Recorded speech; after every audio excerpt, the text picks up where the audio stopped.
Gëzuar Giorgia Meloni për kthimin në kampit të Gjaxhit në zgjatim territori italian. Gëzuar Babamondi për shtetin Bektashin në zemër të Tiranës. Gëzuar Donald Trump dhe Jared Kushner për Sazanin dhe Karaburunin. Gëzuar Mohamed El Abard dhe Samir Mani për portin e Durrësit. Gëzuar Tandulaku dhe Qet Kastrati për portin ushtarak të Sarandës. Gëzuar Qet Kastrati për aeroportet e Kukësit, Tiranës, monopolin e naftës, rrugën e Kombit dhe kullat e liçeni. Gëzuar Samir Mani për palasën, tunelet, terminalet dhe bukën e policëve. Gëzuar Bexhet Pacolli për aeroportin e Vlorës. Gëzuar Kloda Allajbeu dhe Vilma Nushi për koncesionet dhe monopolet në shëndetësi.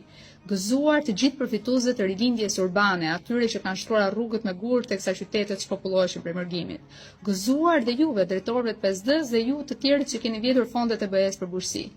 Gëzuar Sali Berisha për çlirimin nga arresti shtëpiak dhe çlirimin në rrugës Mustafa Matoiti që nga emër dëshmori u kthye në adresën e Kokbozhve që vajtojnë për ty. Gëzuar po ashtu Ilir Meta nga përkujdesja 313-ës edhe për ty Erion Velia që pat fatin e mbar dhe ndjeksh nga pas. Gëzuar dhe për ty Edi Rama që në përpjekje për të dukur si Skënderbeu në fakt i thjesht një Hamza.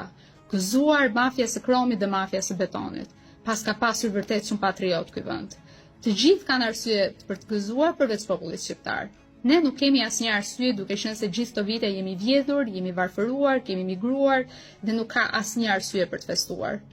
Ndaj, e vetmja gjë që na ka mbetur të bëjmë është ose të vajtojmë ose të organizohemi.